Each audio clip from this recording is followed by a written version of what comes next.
extraído da coleção de livros intitulada de O Livro do Corretor de Imóveis, de Augusto Rastenreiter. Bem-vindos à nossa análise aprofundada de hoje. O foco é um guia, bem detalhado sobre como transformar a visita a um imóvel numa experiência marcante e eficaz para o cliente. Exato. A nossa fonte é um roteiro detalhado para a visita ao imóvel, que parece mesmo um manual de operações, né? Para corretores, para o pessoal da área. Isso. E a ideia central, pelo que entendi, é que mostrar um imóvel é bem mais do que só abrir a porta, né? Com certeza. É sobre construir uma narrativa, sabe? Criar uma conexão e, guiar a percepção do cliente de um jeito mais estratégico. E a nossa missão aqui hoje é justamente destilar essas táticas, os insights mais valiosos desse material. Como é que a gente transforma uma visita, que às vezes é tão simples, numa ferramenta poderosa para destacar os pontos fortes e, claro, para avançar no negócio.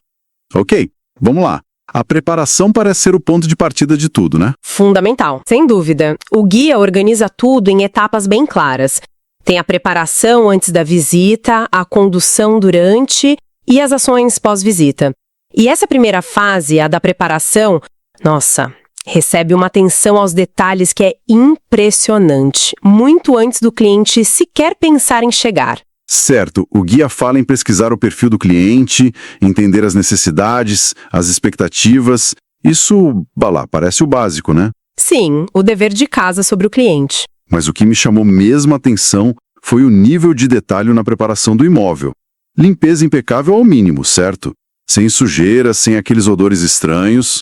Exato, o básico do básico, mas o guia vai além. Vai. Fala em verificar todas as lâmpadas, pensar na iluminação para criar um ambiente mais aconchegante. E a ventilação. Isso o guia enfatiza bastante, abrir as janelas antes da visita. Parece tão simples, né? Pois é. Mas é crucial, principalmente naqueles imóveis que ficaram um tempo fechados. Tirar aquele cheirinho de mofo, de poeira. Isso faz uma diferença gigantesca na primeira impressão. O olfato é poderoso, né? Faz todo sentido. Nossa, ninguém merece entrar num lugar e sentir aquele cheiro de guardado. E não para por aí. Organização. Tirar objetos pessoais para a pessoa conseguir se imaginar morando ali. Isso, para criar um ambiente mais neutro, né?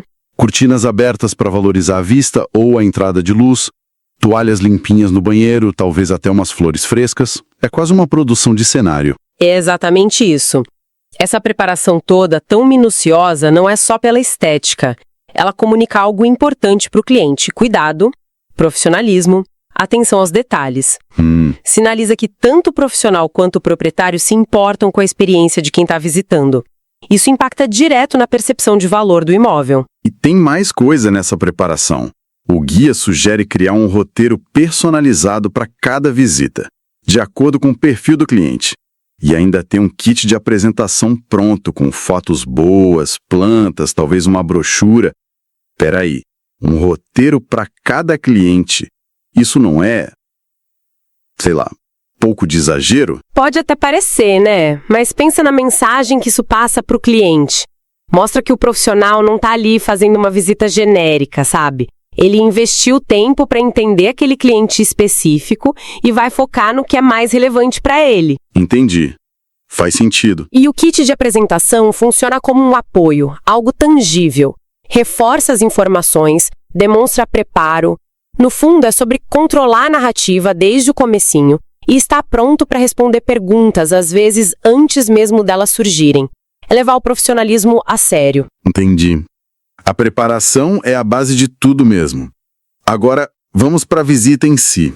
É aqui que a mágica ou a técnica acontece, né? É a hora da verdade. O guia sugere começar com o básico: boas-vindas calorosas, sorriso, aperto de mão firme, criar aquela conexão inicial. E logo depois, uma breve introdução, já destacando os diferenciais do imóvel que, conversam com o que você já sabe do cliente. Exato. É a transição da preparação para a execução. A impressão pessoal que o profissional causa é tão importante quanto a impressão do imóvel. E essa introdução já direciona o foco, começa a construir o valor na mente do cliente, conectando os pontos fortes do lugar com as necessidades dele. E o guia propõe até uma ordem para o tour.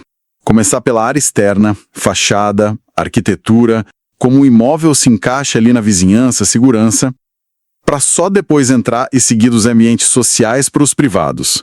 Essa ordem tem alguma razão psicológica por trás ou é só convenção? Tem uma lógica bem pensada, sim. Começar pelo lado de fora dá o contexto, né? Onde esse imóvel está, como ele se apresenta para o mundo. Certo. Depois, essa progressão do social, tipo a sala, pro privado, os quartos, segue um fluxo mais intuitivo de como a gente explora um espaço novo. Permite que a experiência seja construída aos poucos, sem sobrecarregar a pessoa com informação demais de uma vez só. Interessante isso. E durante o tour, a ênfase não é só mostrar, mas destacar. Não é só dizer, aqui é a sala, mas sim falar da luz natural que entra por aquela janela enorme, ou da qualidade do piso, da sensação de amplitude, de como aquele espaço pode ser usado no dia a dia. Exatamente. As características concretas tornam os benefícios mais palpáveis. Falar piso em porcelanato Porto Belo, por exemplo, soa diferente de só dizer piso frio. Mencionar a ótima ventilação cruzada é mais específico que falar que é arejado. É sobre traduzir características em benefícios claros para o cliente. E o guia traz uma sugestão que me deixou curioso. Contar histórias. Usar exemplos, criar cenários. Isso funciona mesmo ou pode soar meio artificial, meio vendedor? Olha, é uma técnica clássica de engajamento e, quando é bem feita, é muito poderosa. Não é inventar história, claro, mas é ajudar o cliente a se visualizar naquele espaço. Coisas como, imagina tomar o café da manhã com essa vista aqui, ou esse espaço gourmet é perfeito para reunir os amigos no fim de semana. Ajuda a criar uma conexão mais emocional, sabe? Entendi. E claro, super importante, incentivar a interação, deixar o cliente abrir os armários, tocar nos acabamentos, fazer perguntas à vontade. Isso transforma ele num participante ativo, não só num espectador passivo. Faz sentido criar essa conexão emocional. Mas e quando o imóvel tem pontos fracos? Porque, né? Ninguém é perfeito, nem os imóveis. Como o guia sugere lidar com isso? Tenta esconder? Pelo contrário, o guia aborda as objeções de forma bem direta. A orientação é: antecipe-as. Se você já sabe que um quarto é pequeno ou que a vista de uma janela não é lá essas coisas, se prepare para isso. Tenha respostas honestas e, se der, tente transformar a objeção num ponto positivo ou mostrar algum benefício que compense aquilo. Então a ideia é não ser pego de surpresa, tipo responder algo como: sim, este quarto é mais compacto, mas veja como o projeto do armário otimizou cada centímetro e liberou mais espaço para circular. Exatamente essa linha de raciocínio. É uma abordagem proativa, não reativa. Mostra que você conhece o imóvel a fundo, com os pontos fortes e os fracos, e já pensou sobre eles. É uma transparência, assim, controlada, que constrói credibilidade. Boa. Reconhecer um ponto que o cliente levantou demonstra honestidade, e já ter uma resposta preparada mostra profissionalismo. Entendido. Então, preparação, condução, lidar com as objeções, e aí chega o final da visita. O foco muda para o fechamento, certo?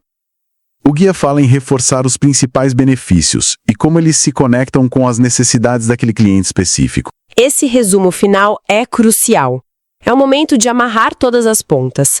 Conectar tudo o que foi visto com o que o cliente realmente busca, reforçando a proposta de valor. Tipo, lembra que você mencionou a importância de ter um espaço para home office? Veja como este ambiente aqui se encaixa perfeitamente. E depois desse resumo, vem a famosa chamada para ação. O guia sugere incentivar uma decisão. Talvez fazer uma proposta, ou se não for o caso ainda, agendar uma nova visita, quem sabe com a família. Mas essa chamada para ação não pode soar meio agressiva, tipo pressionando o cliente? A chave é a clareza, não necessariamente a pressão. O objetivo é definir quais são os próximos passos, para evitar que a visita termine assim: no vácuo, sabe? Uhum. A ação pode ser simplesmente marcar um novo encontro. Algo como: gostaria de voltar com seu cônjuge na próxima semana? Podemos verificar a agenda agora mesmo? Agendar na hora, se o cliente mostrar interesse. Mantém o processo andando e demonstra organização. Certo, a visita acaba, o cliente vai embora. Mas o trabalho não acabou, pelo que eu entendi. O pós-visita é uma etapa bem importante. O guia recomenda mandar um e-mail personalizado de agradecimento. Sim, um e-mail que recapitule os pontos altos da visita, talvez reforce algum detalhe importante que foi discutido e, quem sabe, já anexe materiais relevantes como as fotos, as plantas. Ah, legal. É um toque profissional que mantém o relacionamento aquecido e serve como um lembrete útil para o cliente. Mostra que a atenção continua mesmo depois que ele saiu do imóvel. E do lado de cá, para o profissional, o guia enfatiza registrar tudo. As dúvidas que o cliente teve, os pontos de maior interesse, as objeções que surgiram, os próximos passos combinados e até elaborar um relatório da visita. Isso não soa meio burocrático demais? Qual o ganho real disso? Ah, o ganho é enorme. Isso é o que a gente chama de inteligência de vendas. Registrar essas informações permite entender o que funciona, o que não funciona, refinar a abordagem para futuras visitas com esse cliente ou com outros. Ajuda a identificar padrões.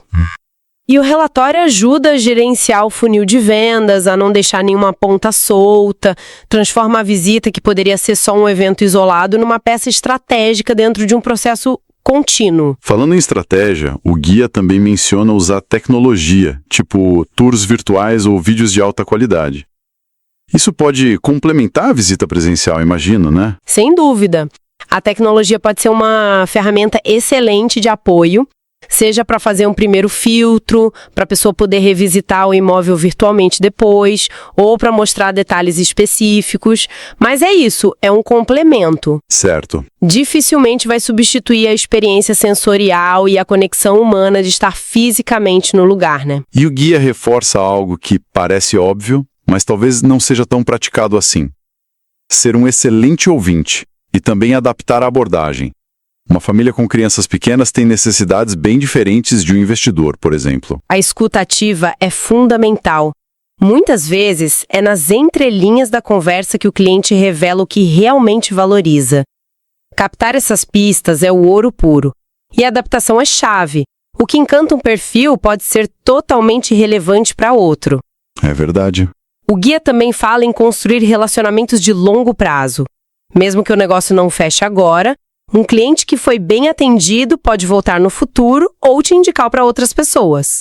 E sobre os detalhes do imóvel em si, o guia chega a sugerir uma análise quase forense, cômodo por cômodo, o que observar na fachada, na entrada, na garagem, dentro de casa. Luz, espaço, revestimentos na sala, layout, armários, bancada na cozinha, tamanho, armários, ventilação nos quartos e banheiros. Nossa, é um nível de detalhe impressionante. Sim, o guia detalha mesmo o que verificar em cada espaço, desde a funcionalidade da cozinha e a qualidade dos metais no banheiro, até a segurança no playground se tiver área comum. Mas o insight-chave aqui não é só decorar uma lista infinita, é entender a filosofia por trás, é antecipar tudo que um comprador pode valorizar, questionar ou inspecionar, desde a pressão da água no chuveiro até a facilidade de manobrar o carro na vaga de garagem. Cada detalhezinho pode ser um diferencial ou uma objeção em potencial. Entendi. É sobre estar preparado para discutir qualquer aspecto do imóvel com propriedade. E o guia também dá um alerta importante sobre a comunicação. Ser claro o objetivo, evitar aqueles jargões técnicos que o cliente não entende nada. Essencial. A comunicação precisa ser eficaz. Tem que construir uma ponte, não um muro. Usar termos como pé direito duplo ou insolação poente só funciona se o cliente entender o que isso significa na prática para o dia a dia dele. A clareza, combinada com a escuta ativa e toda essa preparação, é o que constrói a confiança necessária para uma decisão tão importante como comprar um imóvel. Então, o que tudo isso significa no fim das contas? Para mim, fica muito claro que uma visita a imóvel bem-sucedida seguindo as diretrizes desse material é muito mais do que só um tour. É uma performance, assim, cuidadosamente orquestrada. É isso mesmo. Exige uma preparação logística minuciosa, um conhecimento profundo do produto e da região, uma boa dose de psicologia de vendas para criar conexão e destacar o valor, e um acompanhamento sistemático para manter o processo vivo. Cada detalhe conta, né? Exatamente. É uma abordagem bem sofisticada que busca gerenciar a experiência do cliente do início ao fim, maximizando a percepção positiva do imóvel. E aí, observando todo esse esforço, toda essa técnica de preparação, de apresentação, de persuasão focada em encantar e minimizar os pontos negativos, isso levanta uma reflexão interessante para quem está do outro lado da moeda, né? Que seria? Para o potencial comprador. Diante de um imóvel que foi preparado com tanto esmero, apresentado com uma narrativa super envolvente e com as objeções talvez habilmente contornadas, como é que essa pessoa mantém a objetividade? Boa pergunta. Como garantir que o foco permaneça nas necessidades reais, no orçamento que foi definido, nos critérios que são essenciais para ela, sem se deixar levar só por aquele encantamento que foi cuidadosamente construído pelo profissional? Fica aí a reflexão, né? Sobre como equilibrar a emoção, que uma visita bem feita certamente desperta, com a análise racional, que é indispensável para uma decisão financeira e de vida tão significativa.